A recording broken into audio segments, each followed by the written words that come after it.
Okay, we're going to get started. I want to welcome you all to the first ever sort of showing of SQL Server 2008. And the code name was Katmai. I hope that this one is the first and last ever because for SQL 2005 we had several Tech Ed first evers, one for each year before we shipped it near the end there. But we'll get into why this will be the first and last ever here in a few minutes. So we're going to run through and actually talk about some of the motivation for the release. We're going to talk about some of the context. I'll talk about some things we've done inside the development team in terms of how we actually have produced SQL Server, what will become SQL Server 2008. And then we'll do some demos. We'll show it in action, sort of give you a peek at what you can see later on in the week with SQL Server 2008. And there are a bunch of breakout sessions, so you can get down into the details, and we'll have some references at the end towards all of these, and a series of chalk talks. So pretty much anything you want to learn about SQL Server, the existing product, and SQL Server 2008, you can learn about this week at Tech Ed. So, and last but not least, if you have not yet received your June CTP of SQL Server 2008, I have up front here sort of what's left because we've given out most of them, sort of a high demand this morning. So if you haven't gotten yours, we'll have you come up after the talk and pick it up. So we have a DVD here with the first public CTP of SQL Server 2008. And as I said, we'll distribute those at the end of the talk. Actually, hold on. I'm going to go back here. I'm going to tell you right now a little bit about how we've changed the development process of SQL Server. I just want to take a minute and do this because this will set the context for the CTP and what you can expect to see rolling out with the CTPs. We learned a lot when we developed SQL Server 2005. The team had grown very, very large. One of the challenges we had was we started a ton of work in SQL Server 2005 across a very, very large team. And we found ourselves in this position sort of in the middle of development where we had, hundreds of things going, hundreds of improvements in SQL Server 2005, none of them really done. And so we spent the last 18 to 24 months getting all 500 of the things that we had in there, whatever the number was, from 90, 95% done to most of them 100% done, and a couple that we had to actually bail on near the end. So as a result of that, one of the things that we did after SQL Server 2005 is revamped the way that we actually think about a release, how we plan a release, and actually how we execute on a release. So SQL Server 2008 is the first one in which we've done that. So we're in transition, if you will. We're kind of learning. We're changing the process as we develop the product. What this means for you, we are actually now pipelining what we call improvements or features. We think about things in terms of themes, and underneath themes we have a number of scenarios. And we want to do scenarios end to end, and we want those scenarios to be complete. One of the challenges we had before with SQL Server 2005 is we had teams that would implement features, but we had no scenario coordination. So for example, we may have changed a bunch of things within the engine, and then the management tools team didn't find out until the end and actually couldn't respond. So we had things that really weren't complete in end-to-end when they got into your hands. So to address that, as I said, we start out with themes in terms of things that we execute on the release. Each of those themes has a number of scenarios, and we think about those in terms of complete scenarios that add value to you. And each of those scenarios has underneath it what we call an improvement. So you can think of an improvement roughly as a feature. The idea is we don't check anything into our main source line until we believe it is complete and pretty much ready to ship. What this means in terms of what you will see coming out with the CTPs, instead of having the first few CTPs contain a bunch of stuff but none of it really working or none of it really done, the way this process will present itself to you is you'll see a series of things that are done in the first CTP, but they should be pretty much done end to end. You'll see more stuff come on in the next CTP, again, done end to end. So the things that you do see in this first CTP are things you should be able to test and push hard, and if they don't work, let us know, because we've done a lot of work and we believe that they're pretty much end-to-end ready for your use and testing before we ship them out in a CTP. So that's how things will look differently. You won't see a bunch of things that are half done up front. You'll see things come in. And by and large, we hope they're done end-to-end. So some things we actually have to stage in several releases just because we need so much customer feedback, but we'll make you aware of those as well. Okay, so the next few slides, the context for this is basically how I'm going around and talking about the changes in the database space to CIOs and such and customers. And this is a motivation for this transition from, we think about things as just a database system to a data platform and what motivates that. So if I think about when I came to Microsoft almost 13 years ago, SQL Server was really a relational database management system with some client libraries and some bulk data utilities like backup, BCP. Things have changed dramatically in 13 years. And I want to share some of the drivers, and a lot of these are familiar to you. And then we'll talk through how the transition is playing out both in the market and with SQL Server, the product. So one thought experiment that I do is to say that, look, the cost of storing and acquiring data, as a thought experiment, think about that going to zero. Because if you do the numbers, it's just stunning. And this has had tremendous effect on how people manage data and these inversions in some processes. I'll get to that in a second.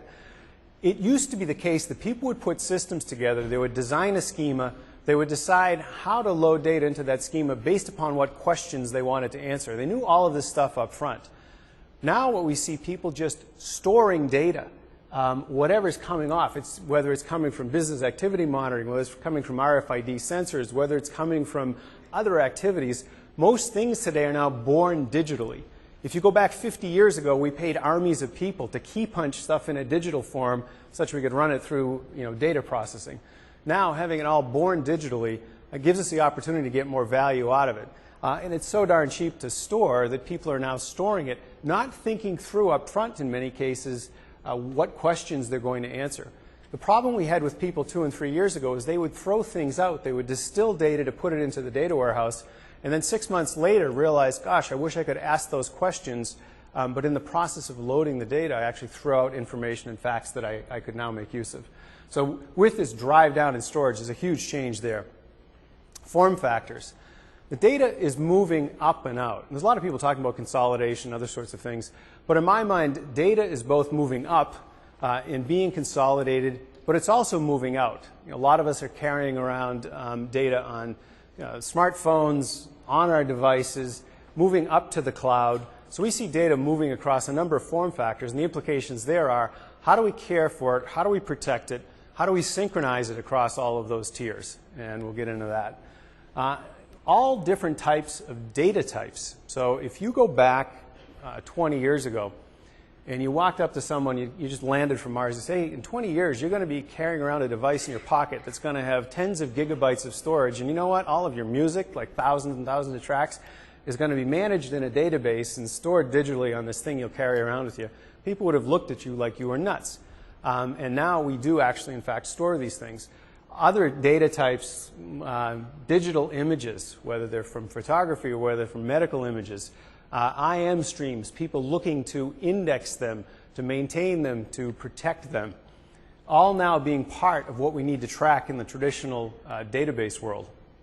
And then finally, this whole notion of IT and regulatory compliance. I was speaking with some folks at a large financial institution in November, and they were going to offer IM support for their clients. Now, they could store the data. They had plenty of space to store it. They could actually figure out how they wanted to index it and track it. The thing that they couldn't do was protect it, because now with the newest laws, anything that's stored electronically is actually discoverable in some form. And their ability to protect it and then produce it in an efficient way was what was preventing them from offering that service to their customers at that point. And so there's a big driver there as well. So another slide that I use for talking about this is just where have the efficiencies come from over the last 50 years from information technology. And I'll run through this quickly. 50 years ago, we called this data processing. Actually, people typed things in, key punch things to get it to the mainframe, and we did order processing in 30 minutes instead of 3 days. Then during the 70s, we started doing transaction processing. We got enough space online to do online transaction processing. From there, we got reporting. And then we got into the world of communications in the 90s, by which latencies between processes, so think about doing a purchase order flow either through mail or fax, which may have taken days, even weeks, hours. Now that latency, just getting the information back and forth, dropping now to sub-second in total. B2B services, XML as a means for representing data going across these services, and the internet for the means of gluing it all together. So now where does that leave us in terms of the next frontier for efficiencies? I think a lot of it revolves around, one phrase I could say is where information meets people. Okay? So we've got the data stored.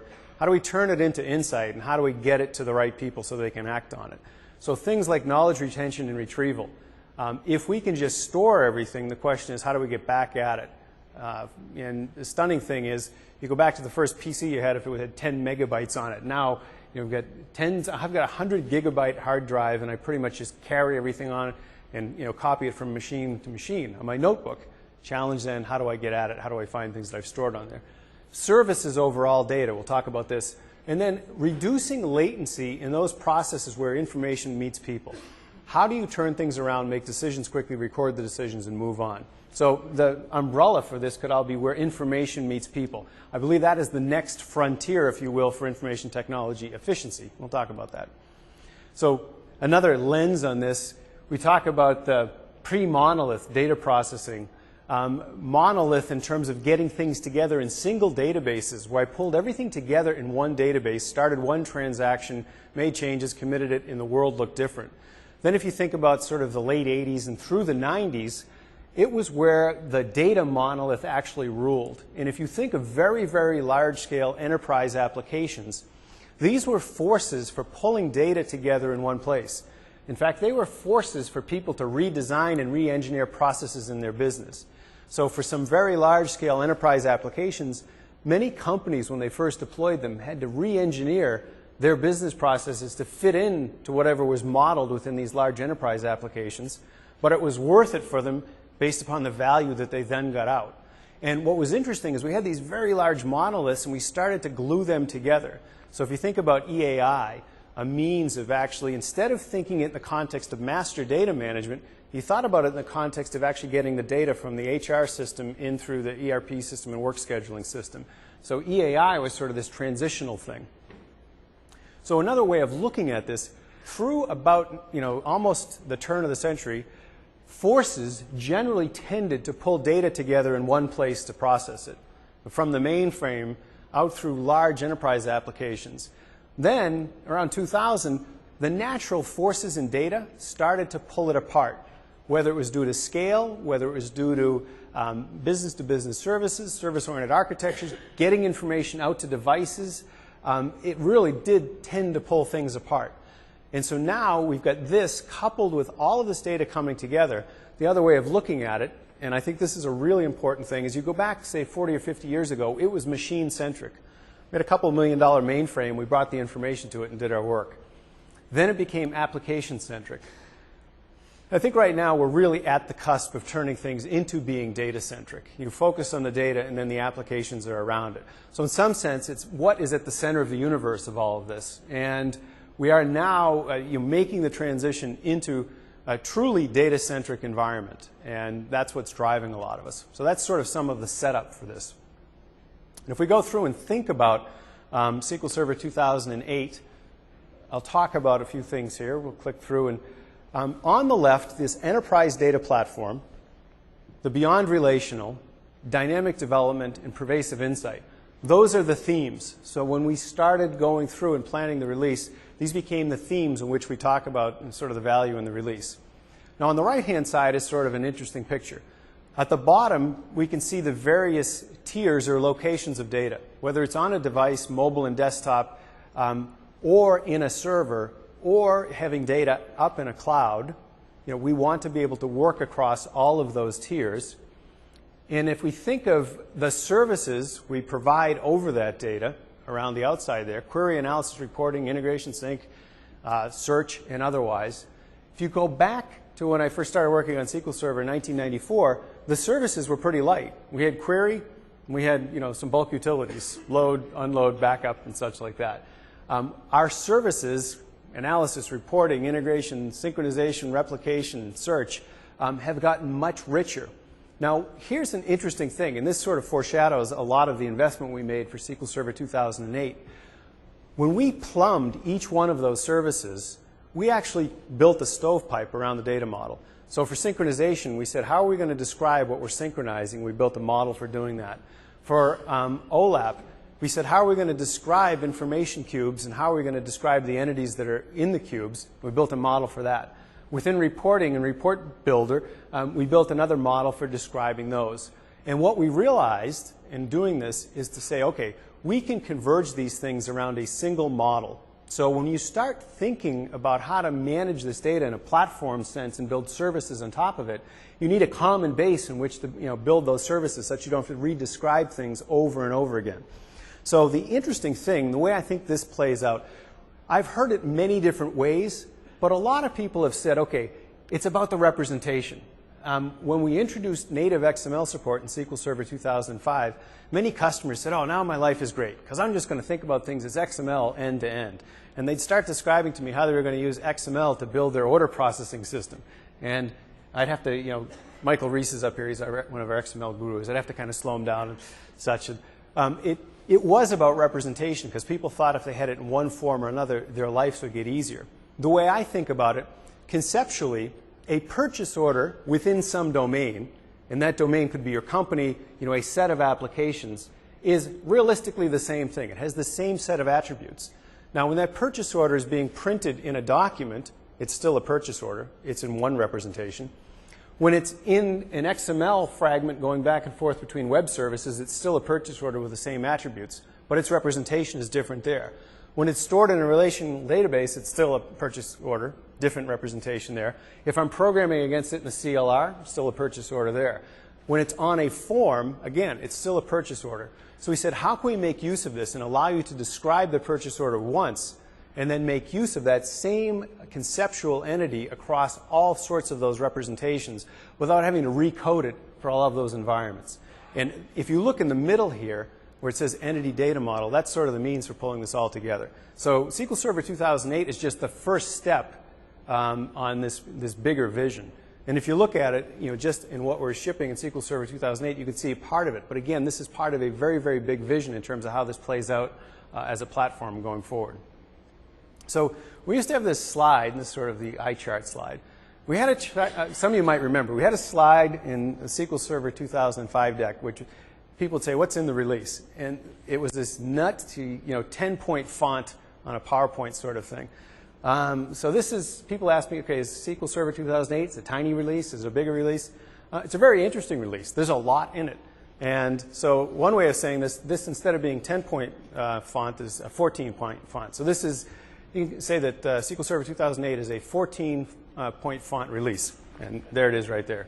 We'll cover a number of these things today, and you'll get into more of the rest of them over the course of the week. So now let's sort of drill into some of these things. I've got a set of slides on each of these, and we'll get some demos up in here around some of these as well. First theme is Enterprise Data Platform. And this is something that is in our genes. We're always talking about what it means to make the product more mission critical. How do we put more in that way? Things that we've got going on in this release. Secure, trusted platform for your data. That would be the scenario. Improvements in there. Transparent data encryption.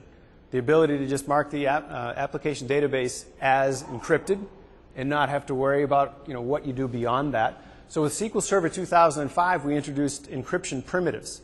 They were great building blocks, but now we built it out as an end-to-end improvement. External key management.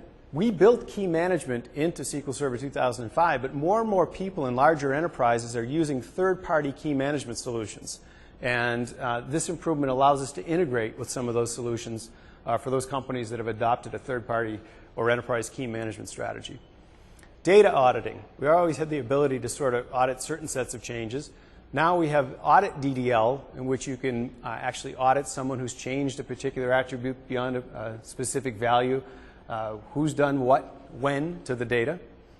The ability to do hot add CPU. So this is an enterprise class feature. If the hardware supports the ability to add a CPU to a running system, SQL Server 2005, we had introduced hot add memory.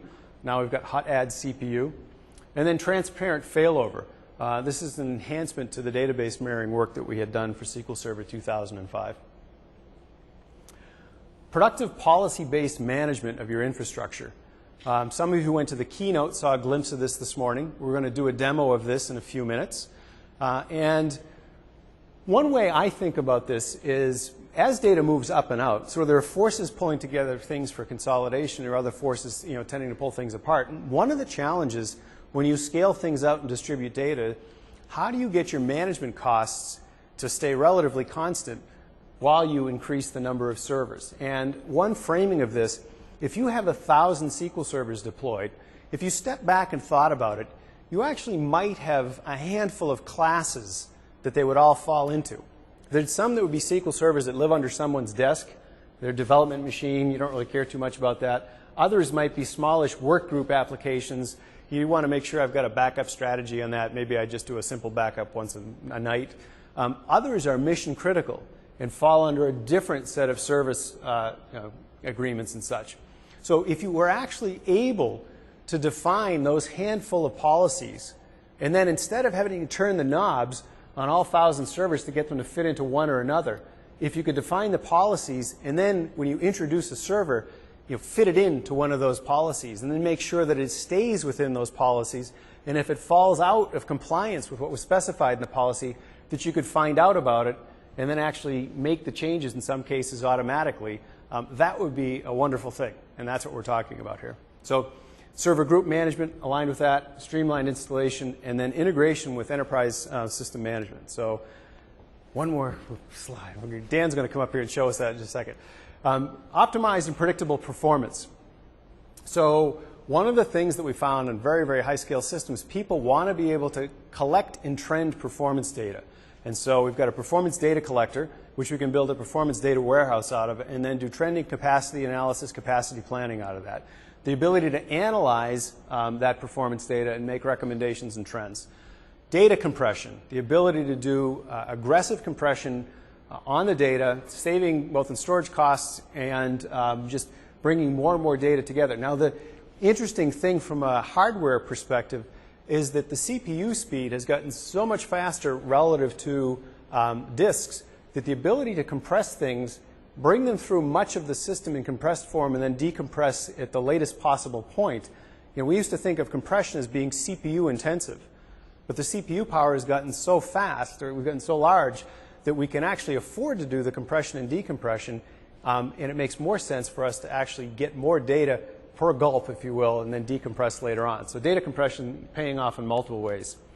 Query optimization modes. So this means, is this more like a TP, a transaction processing system, or data warehousing system, and how do we want the optimizer to respond if we can tell it what our intention is.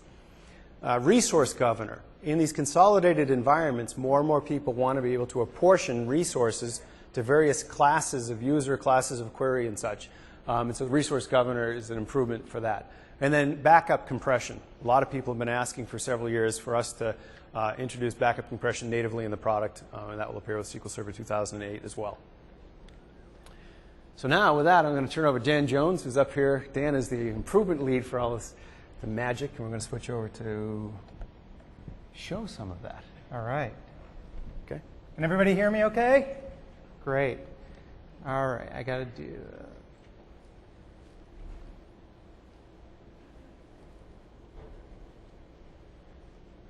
There we go. Terrific. Okay, so as Dave mentioned, I'm going to give you a little taste of declarative management. This is our new policy-based administration feature in SQL Server 2008. This is in the CTP, so the June CTP that we're handing out DVDs for, and that's downloadable. What I'm showing you here is available in that CTP. The first thing I want to do is just create a table. And I don't have, there we go. Okay, great.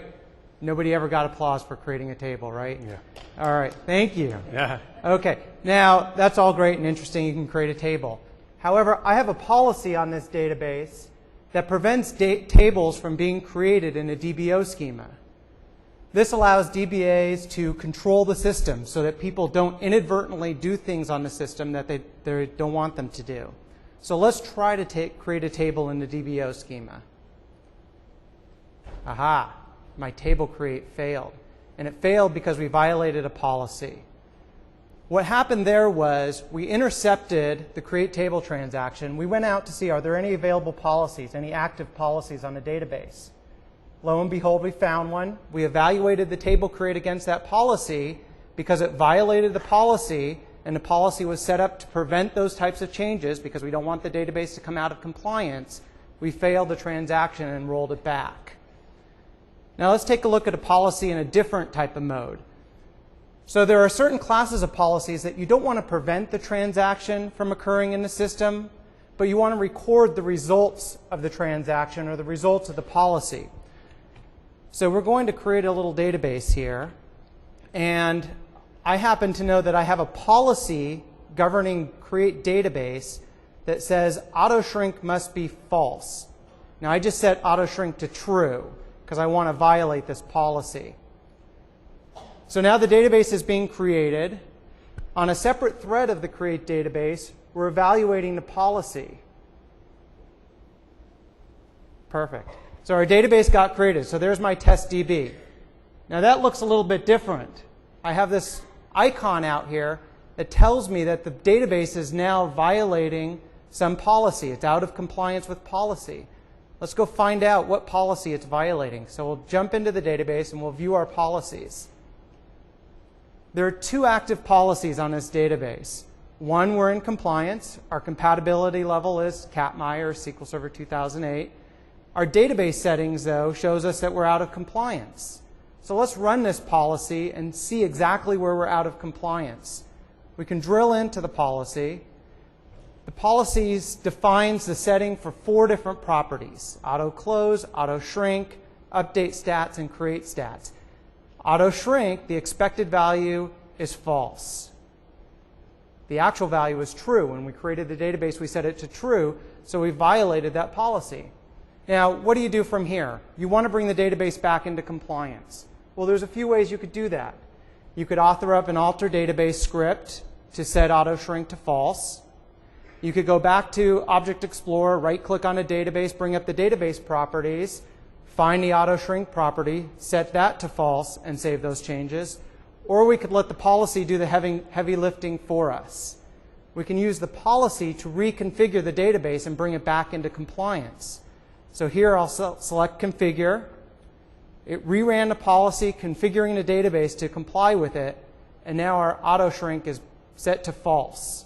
So you could have done that automatically and say that the policy will automatically address it right there without having to go back in again, right? Possibly. Is that next? Is that next? Not in this CTP. Okay. All right, let's jump back out. We'll refresh Object Explorer, and now our violation on TestDB is gone. So we're back into compliance.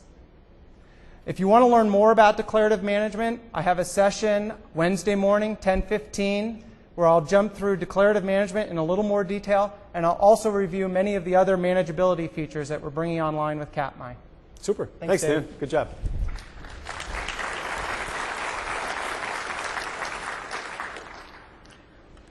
So that looks like it'll be a big help for a lot of DBAs in terms of setting things up and keeping them the way they want them. Okay, so next thing I'm going to focus on is dynamic development. And as I go around and talk to people who are building applications and trying to get things done, one of the questions I ask now is how important is time to solution? And I ask this of CIOs, I ask this of SIs, I ask this of people in development on development teams and such. And it's hugely important. The ability in today's world to recognize a business problem and turn around and provide an answer, whether that answer is in the form of a report, whether that answer is in the form of an application, whether that answer is in the form of going on and doing some mining and analytics against the data to figure out some correlation. That response, the time to solution or answer, is huge. Okay? So that's something that we focused on in this release. Another thing is this notion of being able to synchronize data and provide offline access in a very simple way.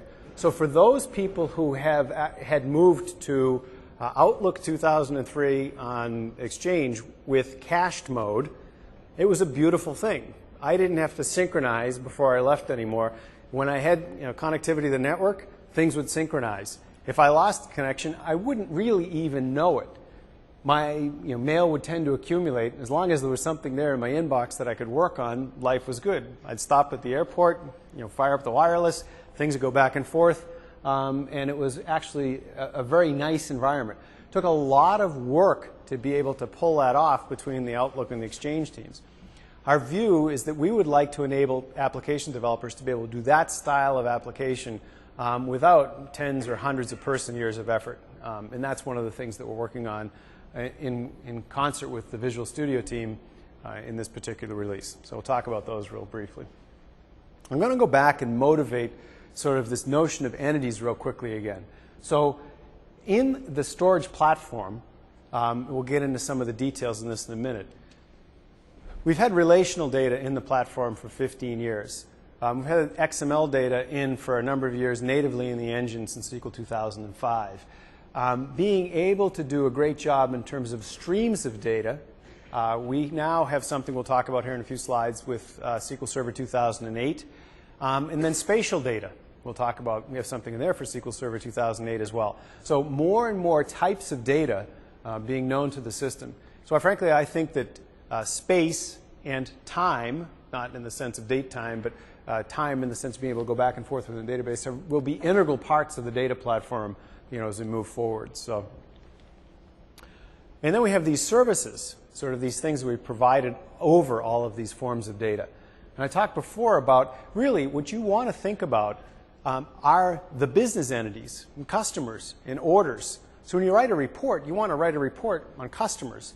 When you do a search, so here's a good example. So if you were to do full text search of a database and you had an addresses table that was linked in with a key relationship with a prospects table, with a customers table, with a suppliers table, if you did a search on a particular zip code, you wouldn't really want to get back rows naked from the addresses table.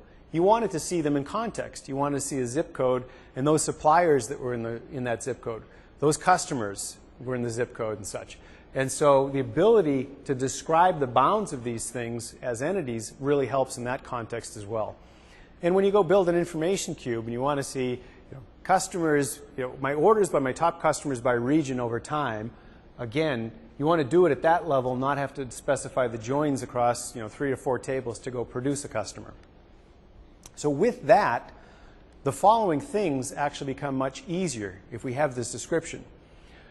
We can develop the enablement of these applications and other solutions very, very quickly. So imagine at some point, as we evolve this entity data model, one of the aspects of the model might be UI composition hints, whereby for every attribute in the model, we could say, here's the label that I want to go with that attribute. And in general, here's how I want the layout of this to go, such that I could take that, drag it out onto a design surface for a form, and whether it was a WinForm form or web form, InfoPath or such, I would get a default rendering without having to go, type it all up and put it all out there. And imagine on that end, on the information worker side, that we've enabled search as I just described. And then for IT professionals, imagine the following thing. Imagine one of the aspects of an entity model was the notion of tagging of information class. So let's say that I build a model of a customer, and one of the attributes of the customer is their credit card number. And I could associate a tag with that credit card number that says that this is financially sensitive. And then what I could do is define a policy against financially sensitive information. Now we could do the following thing. As that model was instantiated across a number of databases, I could run queries of the following form. Show me all databases that contain financially sensitive information. That's an interesting query. Now I want to define a policy that says that any database that has an entity in it that is tagged as with financially sensitive information, the only way that a client can connect to that is through a secure channel. Or any backup that I take of that database needs to be in an encrypted form. So these would be very, very interesting for the information lifecycle as well. So again, I talked about this with SQL Server 2008. It's just the first step and try to give you a glimpse of the other ways that we can use this model going forward. Okay, so when we talk about the entities, we talk the entity data model. It's out there right now, has been in CTP form. Language integrated query over entities, very interesting. Visual entity designer, which we will show at some point, and entity aware adapters. such that we can bring things from various forms. I think it's interesting to bring entities together, cache them many times over different sources. So people will pull data from various places, pull it together, and integrate it as a particular entity for the business. So, talk about the other thing that I mentioned, connecting your data from any device. SQL Server change tracking in the synchronized programming model. We call it occasionally connected systems. That's the name for the scenario. And the idea is that we've got the end-to-end experience that is plugged in with synchronization. So rather than saying, hey, we've got a number of replication or synchronization tools, go figure out how to use them together, we've brought them together to solve this particular scenario around being able to build these occasionally connected applications. And I'm sure there's a session here this week where you can go in and see some of the details on that. Steve Lasker, there is Francois nodding his head, Steve Lasker is the name of the guy. If you can track him down, he'll be more than willing to show you what we've got going on in that space. So now we're going to talk about beyond relational. This is very exciting for me as a guy who has started, we just put in rows and columns and tables into the database and now doing so much more. So file stream. One of the age-old questions, and I call some of these mixed mode applications. People have been building applications that have sort of married structured and unstructured data for several decades now. And the age-old question was, well, I've got this application that has, blobs or streams of data. Do I store in the database as blobs, or do I store the streams in the file system as files and store the name of the file in the database? And it's one of these, you'll find people on all ends of the spectrum in lunacy at the polls, right? And so there are probably 5 ways to go try to do this. Within Microsoft, we've tried all 5 of them and almost shipped, shipped 2 and almost shipped a couple others. FileStream is a great integration. It marries the best of the file system with the best of the database. So we've been working with the file system team for a number of years. So if you've been following with Vista and Longhorn, the transactional file system. So this is an integration of the transactional file system with SQL Server. So what you can do with this is actually annotate one of your blobs in the database and say that it is a file stream.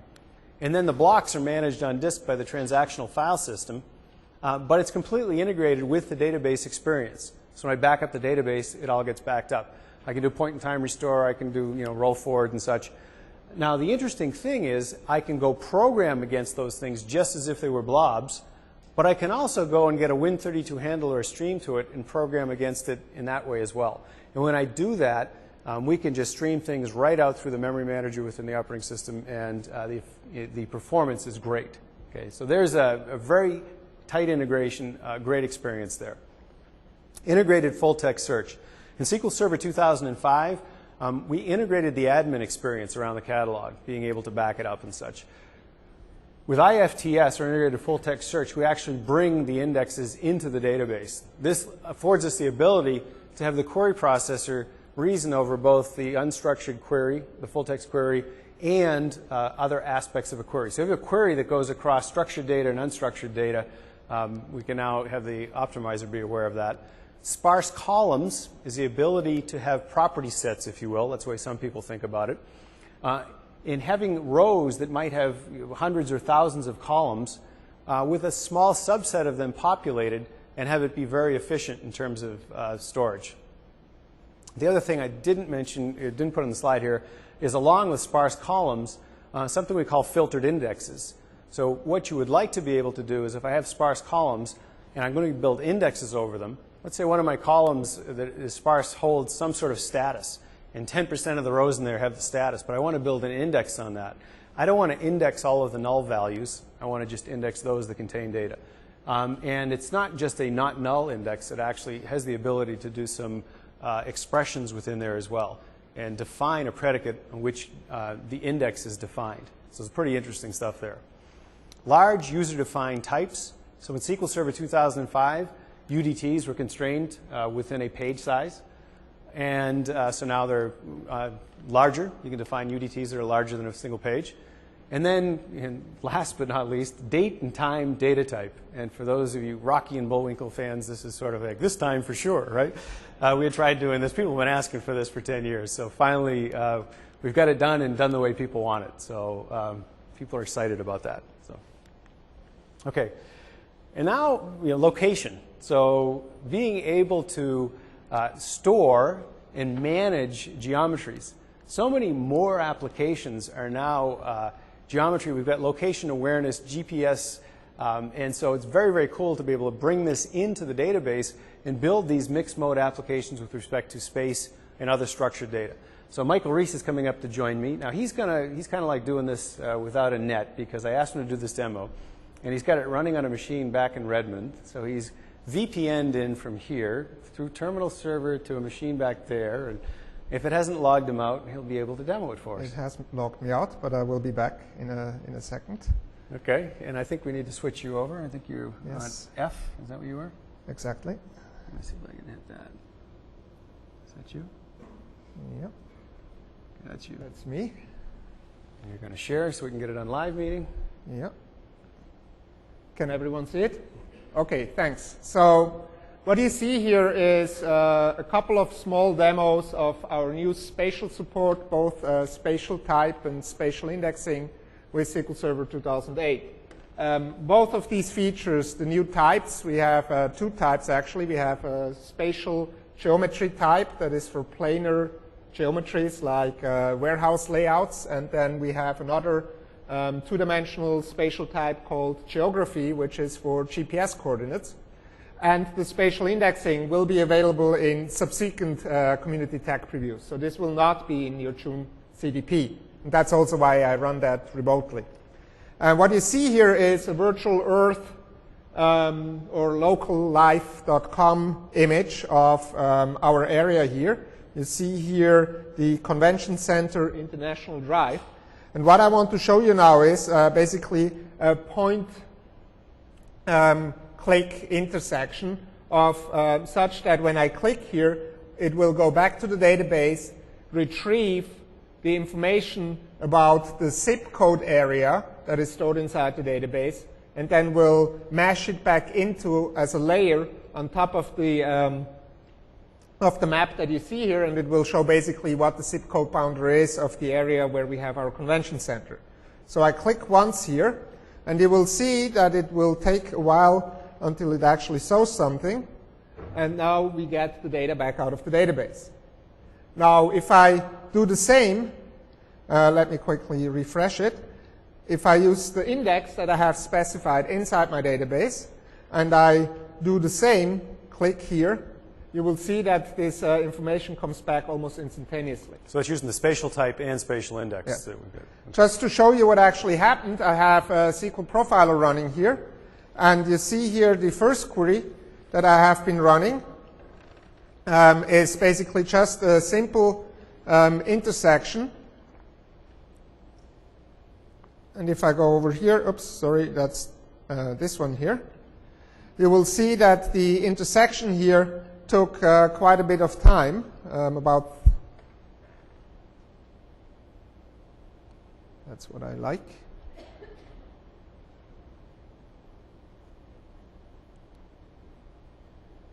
It's taking about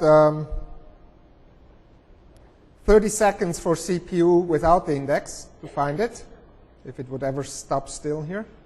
I think the interaction of all these different layers is not really good for the presentation here. And if I run it with the index, as you have seen, it was taking a couple of milliseconds. Just to show you another example, what I have here is a map of the Seattle Puget Sound area, again using local live. And I have stored inside my database about 11 million business information all over the US. I have stored all the 30,000 plus zip codes of the US, and in addition, the census data area, which is I think about 200,000 areas all over the US in which census data is getting captured. So what I would like to do now is, let's say I go out on a night in town in Seattle and I would like to find some interesting restaurants. So the first thing I do is I click into the approximate area, and what I'm getting up here is now basically out of the database a visualization of the restaurant density in my zip code areas in Seattle and surroundings. So as you can see here, if I go down here to downtown Seattle. So my local McDonald's doesn't count too much? No, your local, that's not. Pretty light over there on the east side. That's not food. That's sustenance. So if you now click into the area here, and I apologize again for the rather slow virtual Earth here, you will see some additional information. So you see here in the zip code 9810.4, I have about 234 restaurants in an area of 0.76 square miles. If I click on this area, I zoom further into the zip code, and I actually see now the information based on the census data area. And now, so here you see in this area, I have only 2,430 population, people actually living there, but I have 104 restaurants. So you can imagine how many people actually go eat there. Well, obviously it's a business district and lots of people at the waterfront, so you expect there to be lots of restaurants and only a few people living. So if I drill into this now, I might be able to find my favorite restaurant actually at the street level. So I click again, and now you see all these restaurants here. And let me see if my favorite restaurant is here. What is this one here? That's Elliot's Oyster House. Very good oysters for those that like seafood. Very recommended, and it's one of the few restaurants on this map that is still there. But the map data is pretty old. Yeah, restaurant turnover is pretty good. Yes. Okay. Those push pins, are those really like hamburgers? Yes. Okay. That's for you, oh, for your McDonald's. There you go. Thanks. All right, thanks, Michael.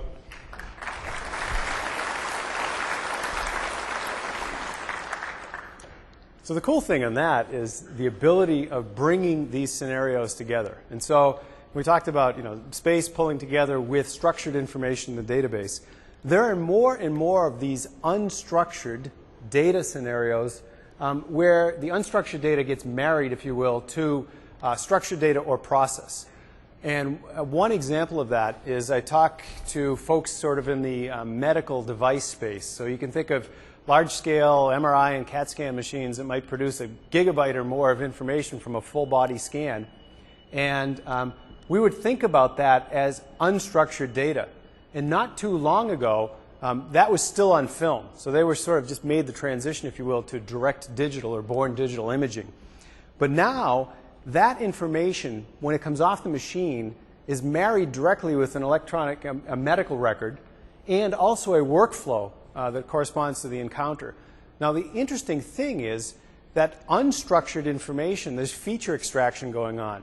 So that within these medical devices, they may actually do scans, look for potential tumors, and if they see something that doesn't look right on the image, they'll reroute the workflow. And so what I want you to think about in this context is a lot of time we've thought about these things just storing the blob, right? But the information in there, and we thought about it strictly as just being a stream of bytes, is now subject to both feature extraction, that's what I call this example of going and running this image analysis and pulling out features out of it, and also it's feature composition in there. So think about Office 2007, the XML file formats.